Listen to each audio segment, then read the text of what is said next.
Should you stretch before a workout? This can be a confusing thing for people because there's a lot of conflicting information out there. You should always stretch, you should never stretch. What's stretching? Stretch before your workout, stretch after your workout. So when's the right time to do it? The confusion comes in part from the runners because there are a lot more runners out there than martial artists. And the runners, for a long time, they used to think you should stretch before a workout, and now they've mostly shifted to stretching after they run. And it's because when they're running, they're not at the limits of their flexibility. They're just jogging along here. Unless they're crazy inflexible, they can do this all day. They're worried about the long-term effects of running, tightening the muscles, and then having downstream effects, right? Their hamstrings tightening, and then that putting their lower back out of joint, and then that cutting into their running. So they say stretch after a workout, stretch after your run. So in that context, they're right. If you're doing a workout that requires almost no flexibility, there's probably not much benefit to stretching, and there can even be some downside. Downside to stretching, you say? Absolutely. If you do a really lengthy, slow, static stretching of a muscle, it's not going to be ready. It's not going to be ready to, bing, bing, bing, to fire. Or in the case of running, to do many, many tight, explosive steps. It's going to be more stretched out. It's going to be more relaxed. It's not going to be in optimal firing form.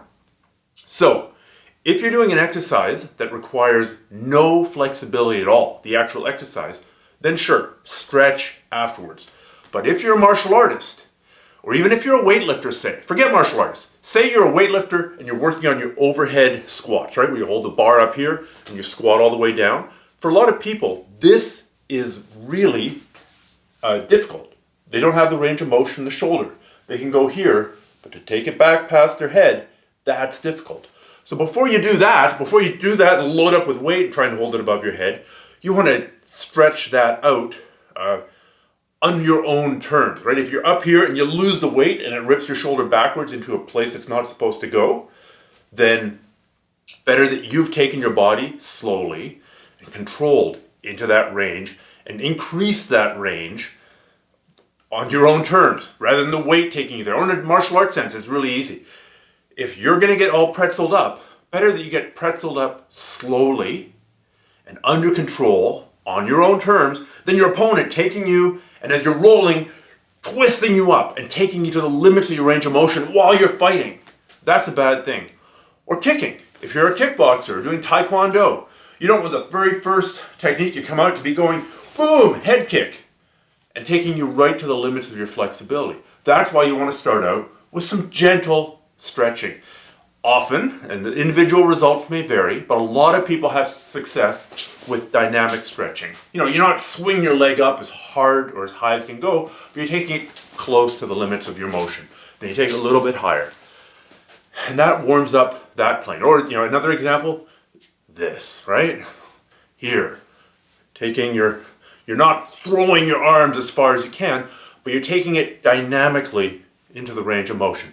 Then you can do some gentle stretching, make sure that your shoulders, your hips, your neck, your back get taken through the ranges of motion that they're likely to experience in your sport, especially if your sport requires flexibility, as martial arts do, and then do the workout. Then at the end of your workout, when you're all warmed up and you're sweaty, then you can really get into that deep, long, slow, I call it yoga-like stretching, but there's so many kinds of yoga that's probably not accurate. I call it yoga-like stretching, right? Where you're there and you're concentrating on your breathing. You might hold a stretch for 5, 10, 20, 60 seconds and try and go deeper and deeper into it. That's not usually appropriate for the beginning of a workout. That's good for the end of a workout when you're all sweaty. One final thing, if your sport does require you to do some stretching, that's great, but don't come in off the street and then try and go into your full stretch. Don't do that. Get a sweat first. If you're not sweating a little bit or a little bit out of breath, you're not ready to start stretching because your body hasn't woken up yet. That's where your jumping jacks come in. So your running on the spot comes in. So your light burpees come in. Get a sweat going, then do your stretching. So this whole rule of never stretch before a workout, stretch after your workout, it's true for certain sports, but it's almost never true for the combat sports. So do some stretching, take yourself into those positions that you're likely to find yourself in. Take your joints through the ranges of motion that they're going to need, both if everything stays according to plan and if things go not according to plan. Both if you put yourself into that awkward position on purpose, and if your opponent takes you into that awkward position against your will. Hope that clarifies it. I think it'll really help your training. I think it'll help keep you safe on the mats, and I think it'll help prevent injuries from being taken into uncomfortable positions that your body could normally go to if it was warmed up, if it was stretched out. But if it wasn't ready for it, kapop, there's a tear, and now you're talking months off your training. So don't do that. Make sure you stretch.